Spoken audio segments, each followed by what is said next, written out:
I'm going to tell you exactly how you can survive this period of this very apparent change. You probably noticed a very visible change in your external circumstances. And by that I'm talking about the way that this world is going. If you're paying attention to what's going on outside, you probably feel an increased lack of security.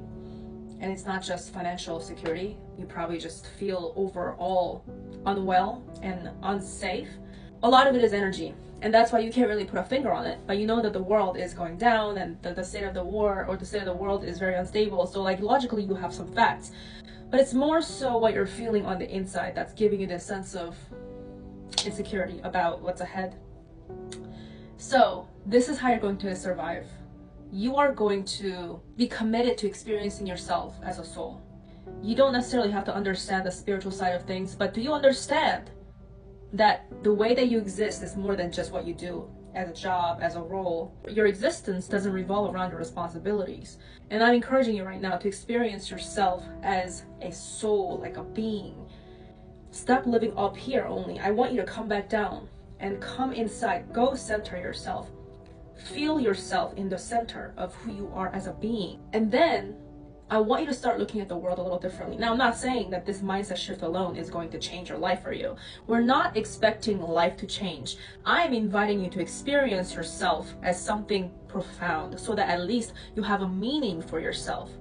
Because I'm telling you right now, what's out there, it is corrupting, it is colliding, it is collapsing, and it will get worse.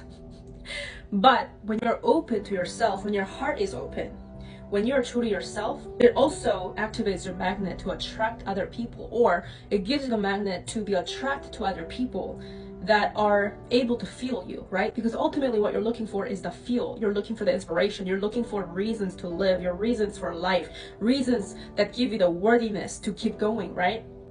And all this time, you've been looking for that in the outside world. But because this outside world is collapsing, I'm inviting you to open your heart space. Experience yourself as a soul, as a being who is more than just this role that fulfills, who does things for other people. It doesn't matter if you're a man or a woman. This is not about gender. It's about you being human. It's about you having a heart. So of course, people who are listening to this, you have a heart, and that's why you're even gravitated to my energy and you're listening, because none of this really makes sense anymore. But when it comes to the matters of the heart, it's not about making sense of things. It's about you gravitating towards it. It's about your heart responding to something, even though it does not make sense in your logical mind just yet. Now, if my message sounds quite metaphorical so far, that it sounds rather cryptic rather than literal, it is because that's how the universe is designed. And that's exactly why I'm having you experience yourself as a soul, as a human being, as rather than just this commodity who's meant to be part of the society, who does not actually serve you. I'm having you learn yourself and come back home to yourself so you can experience life the way it's meant to be experienced, which is as yourself. And if you don't know who you are, how will you even experience life? Also, community right now will be important more than ever.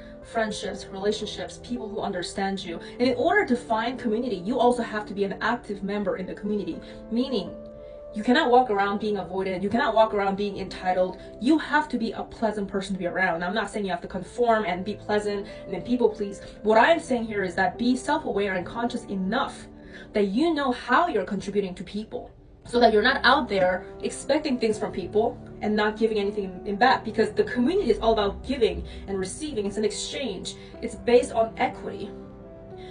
So if you want community support, if you want people, then you also have to be a pleasant person to be around. Once again, not a people pleaser, a person who is able to make space for other people, who's not selfish, who is not entitled, who's not disrespectful, who also has boundaries, who respects other people's boundaries. And that's why experiencing yourself as a soul is prominent. That's the beginning stage of all of these things, because if you don't know yourself, how will you participate in group settings? How will you be there for other people? When you know what you're working with, it's much easier for you to be out there to share yourself with other people. So right now the theme is love, opening your heart space, experiencing yourself as a soul, not letting whatever is outside dictate your future, because you are the one driving yourself forward. Your life is not outside of yourself. Your life is within yourself. And when you nurture this part of yourself, you attract all the people that are part of this journey with you.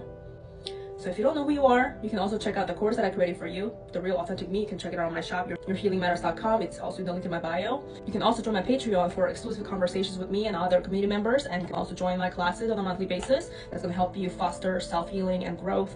There are ways that I can also be a part of your journey as well. Maybe you want to receive assistance, maybe you want to receive guidance on your future path and directions. But other than that, I hope this message helps you.